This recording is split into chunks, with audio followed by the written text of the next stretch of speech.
வணக்கம். வாழைத்தாய் இந்த வார்த்தைய நீங்க கோயில்லயோ இல்ல பெரியவங்க பேசும்போதோ கண்டிப்பா கேட்டிருப்பீங்க. ஆனா இதுக்குள்ள ஒளிஞ்சிருக்கிற அந்த ஆழமான பிரபஞ்ச ரகசியத்தை பத்தி தான் நாம இன்னைக்கு பார்க்க போறோம். இது வெறும் சடங்கு சம்பந்தப்பட்ட வார்த்தை இல்லைங்க. இது உங்களுக்குள்ளே இருக்கிற ஒரு மாபெரும் சக்தியை திறக்க போற ஒரு சாவி. சரி, இந்த ரகசியத்துக்குள்ள முழுசா இறங்கி பார்ப்போமா? முதல்ல இந்த ஒரு கேள்வியோட ஆரம்பிக்கலாம் வாங்க. நம்ம ரொம்ப பக்தியோட பார்க்குற அந்த புனித நீராட்டு, அதாவது அபிஷேகம், அது கோயில்ல இருக்கிற சிலைக்கு மட்டும்தானா? இல்ல அதுக்கும் மேல நம்ம ஒவ்வொருத்தர் உடலுக்குள்ளேயும் நடக்கிற ஒரு பிரம்மாண்டமான உள் நிகழ்வா? யோசிச்சு பாருங்க. இந்த கேள்விக்கான பதில்தான் இந்த முழு விளக்கத்தோட மையப்புள்ளியே. சரி, முதற்கட்டமா இந்த வாழைத்தாய் அப்படிங்கிற வார்த்தையை சுத்தி இருக்கிற ஒரு பொதுவான தப்பான புரிதல் இருக்கு பாருங்க, அதை சரி பண்ணிடலாம். நிறைய பேர் இதை எப்படி தப்பா புரிஞ்சுக்கிட்டாங்கன்னு முதல்ல பார்ப்போம். ஆமாங்க, வாழைத்தாய் அப்படின்னு சொன்ன உடனே நிறைய பேருக்கு ஞாபகம் வர்றது கோயில்ல நடக்கிற அபிஷேகம் தான், இல்லைன்னா வேற சில வெளிப்புற சடங்குகள். ஆனா மூல நூல்களின்படி பாத்தீங்கன்னா இது ஒரு மிகப்பெரிய தவறான புரிதல். அதோட உண்மையான அர்த்தம் ரொம்ப ரொம்ப ஆழமானது. அது முழுக்க முழுக்க நமக்குள்ளே நடக்கிற ஒரு நிகழை பற்றியது. அப்போ அதோட உண்மையான அர்த்தம் தான் என்ன? வாங்க, இப்ப நாம பிரபஞ்சத்தோட ஒரு ரொம்ப முக்கியமான அடிப்படை தத்துவத்துக்குள்ள போகலாம். வாழைத்தாய் என்பதை இன்னும் அழகா சொல்லணும்னா அது பிரபஞ்சத்தின் பச்சிலம் அணு. அதாவது இந்த வாழைத்தாய் நிலைங்கிறது ஒரு பொருளையோ இல்ல ஒரு சடங்கையோ குறிக்கிற வார்த்தை கிடையாது. சிம்பிளா சொல்லணும்னா அது ஒரு பச்சிலம் குழந்தையோட ஸ்டேட் மாதிரி. எந்த ஒரு குணமும் இல்லாத, எந்த ஒரு வரையறையும் இல்லாத, ரொம்ப தூய்மையான, இன்னும் உருவம் பெறாத ஒரு ஆற்றல் நிலை. அது ஒரு பொருள் இல்ல, அது ஒரு உள்ளுணர்வு சார்ந்த நுட்பமான ஒரு நிலை. இப்ப இந்த ஸ்லைட பாருங்களேன், எவ்வளோ அருமையா விளக்கியிருக்காங்க. பிரபஞ்சத்தோட மகா அக்னி குண்டத்திலிருந்து வர்ற ஒரு சின்ன நெருப்பு துளிக்கு தனியா எந்த குணமும் கிடையாது.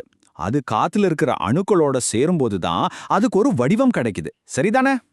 அதே மாதிரி தான் ஒரு பச்சிலம் குழந்தை. அதுக்கு எதுவுமே தெரியாது. அது தன்னை சுத்தி இருக்கிற விஷயங்களை உள்வாங்கி அதுவாகவே மாறிடுது. இந்த உருவம் பெறாத தூய்மையான நிலை தான் வாழைத்தாய் நிலை. இங்க பாருங்க, இதுதான் இந்த முழு விஷயத்தோட மையமே. அது எதை சந்திக்கிறதோ அதற்கேற்ப தன் பரிமாணத்தை மாற்றிக்கொள்ளும். எவ்வளோ பெரிய ஒரு உண்மை இதுல அடங்கியிருக்க பாருங்க. வடிவமில்லாத ஒரு தூய ஆற்றல் அது சந்திக்கிற விஷயங்களால எப்படி உருப்பெறுதுங்கிற ஆழமான பிரபஞ்ச உண்மையை இது நமக்கு சொல்லுது. சரி, இந்த பிரபஞ்ச ரகசியம் எங்கேயோ நடக்குது, இதுக்கும் நமக்கும் என்ன சம்பந்தம்னு கேக்குறீங்களா? அங்கதான் விஷயமே இருக்கு. இதே பிரபஞ்ச ரகசியம் நமக்குள்ளேயே, நம்ம உச்சந்தலையில தினமும் நடந்துகிட்டே இருக்கு. அத சித்தர்கள் ஒரு அழகான பெயர்ல சொல்றாங்க.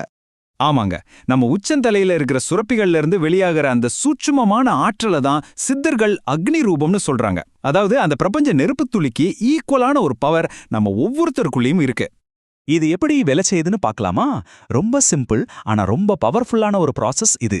முதல்ல நம்ம மனசுல ஒரு எண்ணம் தோணுது. சரி, அந்த எண்ணத்தை செயல்படுத்த ஒரு ஃபோர்ஸ், ஒரு சக்தி வேணும் இல்லையா? அப்போதான் நம்ம உச்சந்தலையில இருக்கிற அந்த சுரப்பிகள் சின்ன சின்ன அக்னி துளிகளை, அதாவது எனர்ஜி பார்ட்டிகல்ஸை ரிலீஸ் பண்ணுது. அந்த ஆற்றல் தான் நம்ம உடம்ப அந்த எண்ணத்துக்கு ஏத்த மாதிரி செயல்பட வைக்குது. இது ஒவ்வொரு நொடியும் நமக்குள்ள நடக்கிற ஒரு அற்புதமான உள் செயல்முறை. அப்போ இந்த உள்நாட்டுல நாம எப்படி முழுசா யூஸ் பண்றது? இப்பதான் நாம் ஆரம்பத்துல கேட்ட அந்த கேள்விக்கான பதிலுக்கு வர்றோம். உண்மையான அபிஷேகம் எது? சித்தர்கள் சொன்ன ரொம்ப ரொம்ப முக்கியமான ஒரு கட்டளை இது. உண்மையான அபிஷேகம்ங்கிறது கோயில்ல சிலைக்கு பால் ஊத்துறது கிடையாதுங்க.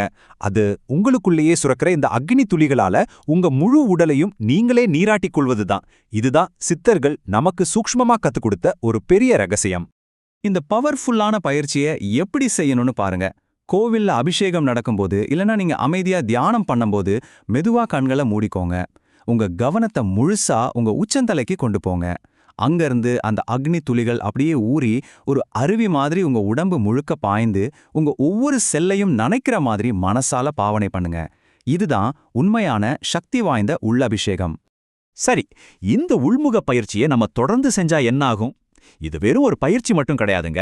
உங்களுக்குள்ள தூங்கிக்கிட்டு இருக்கிற ஒரு பெரிய சக்தியை நீங்க தட்டி எழுப்ப போறீங்க. இதுல ரொம்ப முக்கியமான விஷயம் என்னன்னா, நம்மளோட அறிவு, அதாவது நம்ம கான்ஷியஸ்னஸ், நம்ம கவனம் இந்த உள் ஆற்றல் ஓட்டத்தை கவனிக்க ஆரம்பிக்கும்போது, அதை ரசிக்க ஆரம்பிக்கும்போது தான் உண்மையான மேஜிக் நடக்குது. அது ஏதோ தானா நடக்கிற நிகழ்வா இல்லாம, அதை நீங்க உணர்ந்து கவனிக்கும்போது அந்த ஆற்றலை நீங்க வழிநடத்த முடியும். இதோட பலன்கள் நீங்க நினைச்சு பார்க்க முடியாத அளவுக்கு இருக்கும்.